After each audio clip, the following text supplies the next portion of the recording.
ኣብ ጀርመን ዝርከቡ ኣብ ማዓስከር ይኹኑ ካብ ማዓስከር ወጻኢ ዝርከቡ ስደተኛታት ኤርትራ ሰላማዊ ሰልፊ ንኽወጹ ዓጻውዒቶም እናቕረቡ ይርከቡ። እዚ ድማ ኣብ ልዕሊ የሴፍ ወዲ 14 ዕድመ ዝበጽሐ መቕተልቲ ፖሊስ ጀርመን ኣብ ልዕሊ ዞም ስድራ እዚኦም ዝገበሮ ዘይፍትሓዊ ተግባራት ኩሉ ሰብ ኣሕዚኑ ዝርከብ እንትኸውን ካብዚ ብሰበገሰ ድማ ኩሉ ኤርትራዊ ሓዚኑሉ ይርከብ ማለት እዩ። ተወሳኺ ድማ ፖሊስ ጀርመን ነቲ ንየሴፍ ወዲ 14 ዓመት ዝቃተለ ወዲ 12 ዕድመ ጀርመናዊ ዝኾነ ኣይኣስርን ወይ ድማ ናብ ሕጊ ኣይቕርብን ዝበለሉ ምኽንያት እውን ሎሚ ተቃሊዑ እናተባህለ እዩ። ኣብ ልዕሊ ዮሴፍ ኤርትራዊ ዝበጽሐ መቕተልቲ ማለት እውን ቀታሊኡ ዘይተፈለጠ ዛጊድ 6 መዓልቲ ኣቁፂሩ ዝነበረ ካብዚ ሓሊፉ ድማ ቀታሊ ንክትሓዝ እቲ ሬሳ ወይ ድማ ኣስከሬን ዮሴፍ ዳግም 2-3 ግዜ ሬሳ ምርመራ ዝተገበረ እንትኸውን ነገር ግን ድማ ሓበሬታ ማለት እውን ቀታሊ ዮሴፍ ስካብ ዝዓለት እዚኣ ኣስቸጋሪ ኩነታት ዝነበረ እንትኸውን ነገር ግን ቅድሚ 2 መዓልቲ ብዝተገበረ ጥቆማ ንዮሴፍ ዝቀተለ ወዲ 12 ዕድመ ዘለዎ እንትኸውን ጀርመናዊ ወይ ድማ ናይ ጀርመን ዜግነት ዝሓዘ ምዃኑ ተፈሊጡ ነይሩ። እምበኣርከስ ካብዚ ዝተበገሰ ፖሊስ ጀርመን ድማ ነዚ ገበነኛ እዚ ኣይሕዝን ወይ ድማ ኣይኣስርን ዝበለሉ ምኽንያት ሎሚ ተቃሊዑሎ ማለት እውን ዘይተጸበዮ ነገር ገይሩ ስድራ ዮሴፍ እዚ ኣይተጸበዩን ገበነኛ ምስ ተረኸበ ጉቡእ ዝኾነ ቅፅዓት ክወስድ እናተባሃለ ነገር ግን ፖሊስ ጀርመን ኣብዚ ዘይተጸበየ ተግባር ኣብ ልዕሊ ስድራ ሞት እዩ ፈጺሙ ማለት እዩ። እቲ ዝቀተለ ሰብ ኣይሕዝን ወይ ድማ ኣይኣስርን ዝበሎ ምኽንያት ድማ ንኹሉ ሰብ ልቢ ሰይሩ ዝነበረ ንስድራ ዮሴፍ ድማ ዳግም ደም ኣንዊዕ ዝነበረ ኩነታት እዩ ማለት እዩ። ነገር ግን ሎሚ ብዝገርም መልክዑ ፖሊስ ጀርመን እንታይ ኮይኑ ነቲ ገበነኛ እዚ ዘይሓዞ ወይ ድማ ነቲ ቀታሊ ዮሴፍ ንሱ እናሃለየ ኣሚኑሉ እናሃለየ ንምንታይ ናብ ሕጊ ዘይቕርቦ ዝብል ምስጢር ተቃሊዑሎ እዚ እንታይ ይመስል ንዝብል ድማ ሓቢርና እንሪኦ ንኸውን ማለት እዩ። ክቡራት ሰማዕትና ንምክትታልና ሓቢርኩምና ንምጽናሕ ነዚ ቻነልና እዚ ሓድሽ ዝኾንኩም ሳብስክራይብ እናበልኩም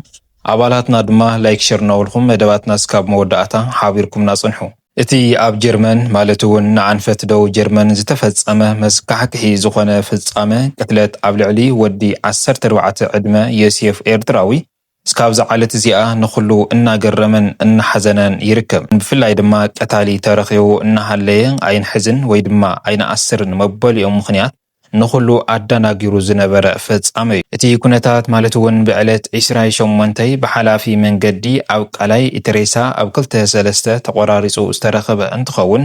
እቲ ሓላፊ መንገዲ ድማ ማለት እውን እዚ ኣስከሬን ናይ መን ምዃኑ እውን ኣይተፈለጠን ብሕማቕ ኩነታት ድማ ተቆራሪጹ ኣብቲ ቃላይ ተደውሩ ዝተረኸበ ሓላፊ መንገዲ ኣብቲ ግዜ ንሱ ናብ ፖሊስ ጀርመን እዩ ደዊሉ ፖሊስ ጀርመን ድማ ናብቲ ሓደጋ ዝተፈጸመሉ ቦታ እዩ ኣምሪሑ። ፖሊስ ጀርመን ድማ ኣብቲ ግዜ ንሱ ብዝገበሮ ጻዕሪ ማለት እውን እቲ ኣስከሬን ኣብ 2-3 ተቆራሪጹ ስለ ዝነበረ ብዝተፈላለየ መሳርሕታትን ብዝተፈላለየ ናይ ምሕማስ ክእለት ዘለዎ ሙያተኛታትን ብምእካብ እቲ ኣስከሬን ናብ ምርመራ ክፍሊ ኣብቲ ግዜ ንሱ ኣምሪሕዎ እዩ። ማለት እውን ኣብቲ ኣስከሬን ምርመራ ዝተረኸበ ኣብቲ ግዜ ንሱ ወዲ 14 ዕድመ ኮይኑ ኳሞን ኣብ ዝበሃል ማዕቆዊ ስደተኛታት ዝነብር ምዃኑ ዳ እምበር ቀታሊ ኣብቲ ግዜ ንሱ ኣይነፀረሎም ነይሩ። ነዚ እዩ እውን ድማ እቲ ኣስከሬን ምርመራ ዳግም ክንገብር ኢና ኢሎም ኣስከሬን ወይ እውን ሬሳ ንወላዲት ወይዘሮ ሊሊ ዘይረከብዋ ዝቐረዩ ማለት እዩ። ፖሊስ ጀርመን ድማ መዓልታት እናወሰደ ሓበሬታ ቀታሊ ዮሴፍ ኣብ ዝሰኣንሉ እዋን ነታ ወላዲቱ ቃለ መሕተት እዮም ገይሮምላ ቃለ መሕተት ኣብ ዝገበረሉ ድማ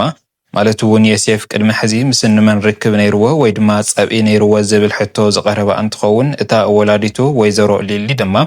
ዮሴፍ ምስ ማንም ዝኾነ ይኹን ባእሲ ከም ዘይነበሩ ኣብ ዝተፈላለዩ ነገራት ድማ ተፈታውን ተባሃግን ዝነበረ ኣብ ትምህርቱ እውን ጎበዝን ንጡፍን ከም ዝነበረ ኢልያ ገሊጻትሎም። ነገር ግን እቲ ኩነታት ብዕለት 28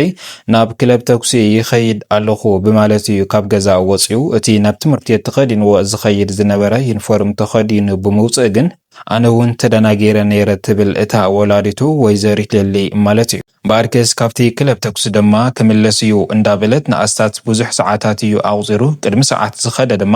እስካብ ድሕር ሰዓት ዝኣክል ኣይተመለሰን ምስ ተረፈ ናብ ፖሊስ ጀርመን እዩ ጥቆማ በፂሑ። ኣብቲ ግዜ ንሱ ግን ናብ ፖሊስ ጀርመን ጥቆማ ኣብ ዝገበረትን ፖሊስ ጀርመን እዚ መርዳእቲ እዚ ንክሰምዐሉን ሓደ ዝኾነሉ ሰዓታት እዩ ነይሩ ማለት እዩ። ባርከስ መርዳእቲ ውልዳ ዘይኣመነት ወይዘሮት ልሊ ኣብቲ ግዜ ንሱ ብድንጋጽ ሓሚማ ወዲቓ ዝነበረት እንትኸውን ነገር ግን ድማ ቀታሊ ንኽርከብ እስካዛ ዓብለት እዚኣ ፖሊስ ጀርመን እውን ላዕልን ታሕትን እናበለ ከም ዝነበረ እውን ዝከሓድ ኣይኮነን። ማለት እውን ቀታሊ ዮሴፍ ተሳኢኑ ሓበሬታ ንምርካብ ወይ ድማ ሓበሬታ ክበና ዝኽእል ተባሂሉ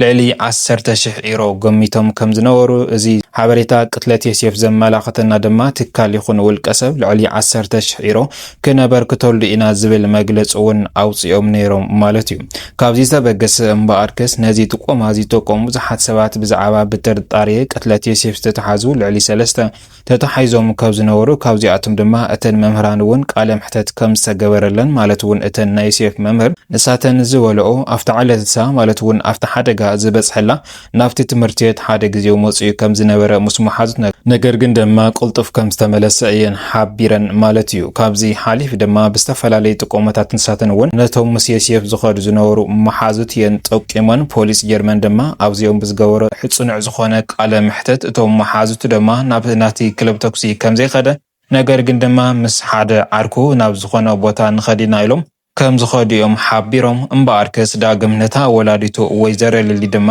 ቃለ ምሕተት ንኽገብሩላ እዮም እንደገና ሓቲቶማ። እምበኣርከስ እዚ ቃለ ምሕተት ድማ ሞባይል እውን ሒዝኽያ ንዒ ዝበለ እንትኸውን እቲ ፖሊስ ጀርመን ኣብቲ ሞባይል ዝተረኸበ ምስጢር ድማ ብዙሕ ምስጢራት ከም ዝተረኸበ እዩ ፖሊስ ጀርመን ቅድሚ ሓደ መዓልቲ ኣነፂሩ ዝነበረ ማለት እዩ። ኣብቲ ሞባይል ዮሴፍ ብዙሕ ናይ ምፍርራሕ ቃላትን ካልእ ዘይስማዓምዑ ነገራትን ከም ዝነበረ እዚ በኣስ እዚ ድማ ምስ ወዲ 12 ዕድመ ናይ ጀርመን ዜግነት ዘለዎ ምዃኑ ተፈሊጡ እቲ ጀርመናዊ ድማ ተታሒዙ ነይሩ ኣብቲ ግዜ ንሱ። ነገር ግን ፖሊስ ጀርመን ሰዓታት ኣብ ዘይመልአሉ እቲ ጀርመናዊ ወይ ድማ ወዲ 12 ዓመት ንዮሴፍ ቀቲልዎ ዝተባሃለን ዓርሱ እውን ናብ ሕጊ ቀሪቡ እወ ቀቲሎዮ ዝበለ ኣካል እውን ብሕጊ ንኸይተሓዝን ከምኡ ድማ ከም ዘይኣስርዎ እዮም ዕላው ገይሮም ማለት እዩ። ሕሉፍ ሓሊፉ ድማ ገበነኛ ኣብ ክንዲ ዝሕዝሉ መግለፂ ዘውፅሉ ኩነታት እውን ነይሩ። እዚ መግለፂ እዚ ድማ ወዲ 12 ዓመት ብምዃኑ ስለዚ ድማ ክትሓዛ የብሉን ወይ ድማ ብናይ ጀርመን ሕጊ ትሕቲ 15 ዓመት ገበን ንዝፈጸመ ኣካል ከም ዘይተሓዝዮም ዕላው ዝኾነ መግለፂ ኣውፅኦም። እዚ ድማ ነቶም ስድራ ሞት ማለት እውን ስድራ ዮሴፍ ዳግም ዝሓዘንሉ ኩሉ ኤርትራዊ ስደተኛ ድማ ስደተኛ ብምዃኑ ካብ ልቡ ዝተሰምዐሉን ኩሉ ሰብ ድማ ዝበኸየሉን ኩነታት እዩ ነይሩ ማለት እዩ። እዚ ሰብዚ ማለት እውን ሰብ ቀቲሉ እናሃለየ ኣይንሕዝን መበሊኡ ምክንያት ፖሊስ ጀርመን ንኩሉ ኣደናጋሪ ዛዕባ ፈጢሩ ዝነበረ ኩነታት እዩ። ነገር ግን ድማ ሎሚ በቶም ናይ ኤርትራ ኤምባሲታት ይኹን በቶም ናይ ስድራ ሞት ዝኾኑ ቤተሰባት ቃሪዮም ብምጥያቕን ብዘጽንዕዎ ምስጢራት ግን ሎሚ ፍልይ ዝበለ ምስጢር ተቃሊዑ ይርከብ ማለት እዩ። ጀርመን ትሕቲ 15 ዓመት ገበን ዝፈጸመ ከከም ገበን ኩነታቱ